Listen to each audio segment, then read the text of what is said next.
Hey Valley Middle School, welcome back to another math lesson with Mr. Dudley. Today we're going to be looking at how we solve subtraction equations. But let's first of all get started with something kind of fun.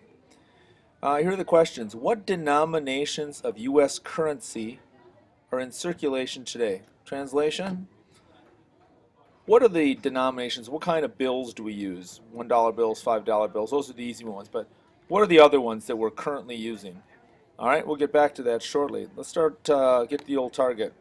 Well, officially, today's target is 3.2a. I can solve subtraction equations using the inverse operation. By the end of the day, you should be able to do all of those things. Let's start off with just this video or this question here. We're going to be looking at 4 different videos here. This is the first of a series of 4 where we look at different types of equations and different types of operations. Study this example below and see if you can figure out what kind of equations we'll be working on today. Go ahead, take a minute. All right. Did you guess subtraction? If you did pretty well because this is the equation right here that I'm circling with my cursor. This is a subtraction equation. You can see that in order to solve it, I added 7 to this side and I added 7 to this side. Now I got w minus 0 because 7, a negative 7, this is like a minus 7, plus 7 is 0. And then I have 11 and 7 is 18. Or w minus 0 equals 18. We just can say w equals 18 because 0 is 0. Let's just take a look at a little check over here and see if that works. So what I did was then I took my answer w and I popped it back in over here and I wrote 18 minus 7 equals 11. If you followed me on that, you are dead on. If not, I'm going to explain it in more detail as we work through several examples. We need to look at some math words first. These are just really important must-know words. Subtraction equation, that's this thing here. It's got subtraction, or it has subtraction in it. Inverse operations is another term that I used. That means opposite operations. So if the equation is subtraction, like my example, we're going to solve with addition because we solve with the opposite operation. And then here's another little piece here called the addition property of equality. And what it means in a nutshell is that if you add 3 or add something to this side of the equation and you add the exact same thing to the other side of the equation, the answer doesn't change. Take a look at this equation here, x minus 3 equals 6. We've got x minus 3 on one side of the equal sign and you have 6 on the other.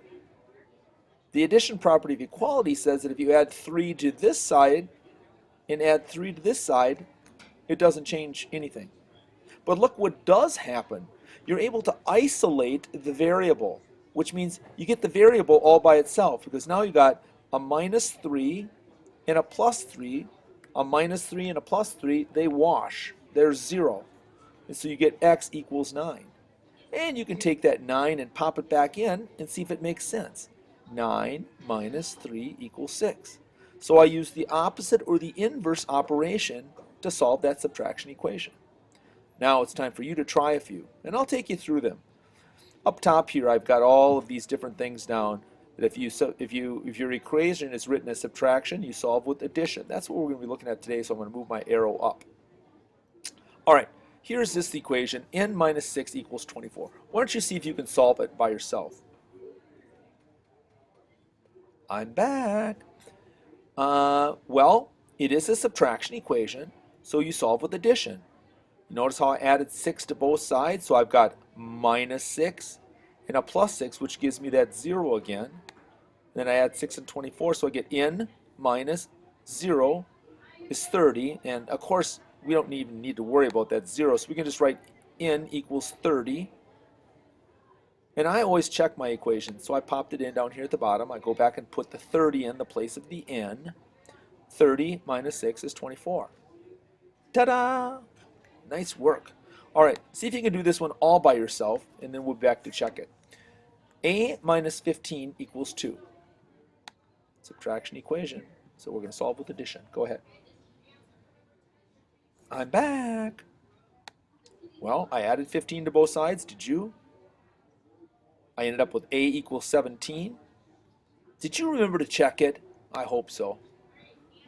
I substituted in 17 for the A, and I had 17 minus 15 is 2. Nice work. There, I knew you could.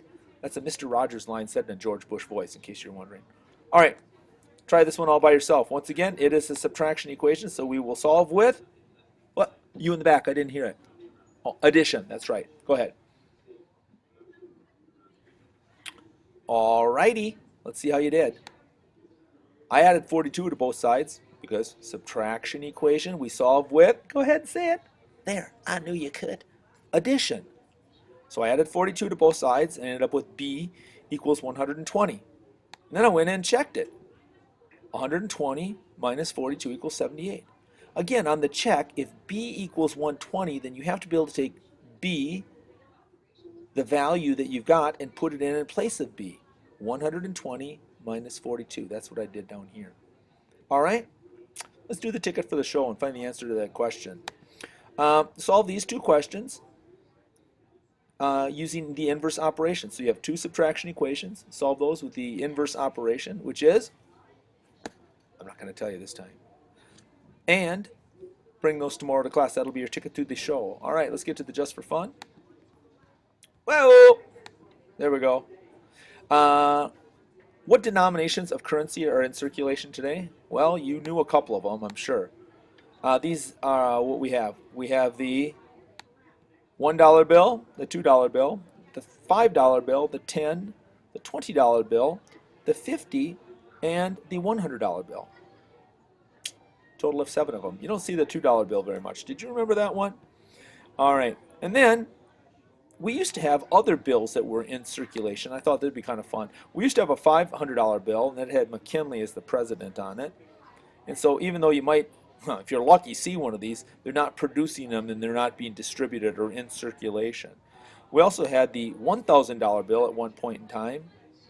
And you can see the year on that, 1934. And that there, it was Grover Cleveland. He's another president. And we're not done yet. We also had the $10,000 bill. And this wasn't a president. This was Salmon P. Chase. Kind of a fishy name, isn't it? But ching. Salmon P. Chase, he was the head of the Treasury, I believe, when Lincoln was president. So that's a long time ago. But anyway, he made it on to the $10,000 bill. And then there was even, is this the 100,000? There was even a $100,000 gold note that was released in 1934 and 1935, and that had President Wilson on it. So those are some of the past bills we had. I think this last slide here is the same thing. Yeah, it's just the same one. So, all right, thanks for watching. Hope you enjoyed. Hope you learned something about subtraction equations. See you tomorrow.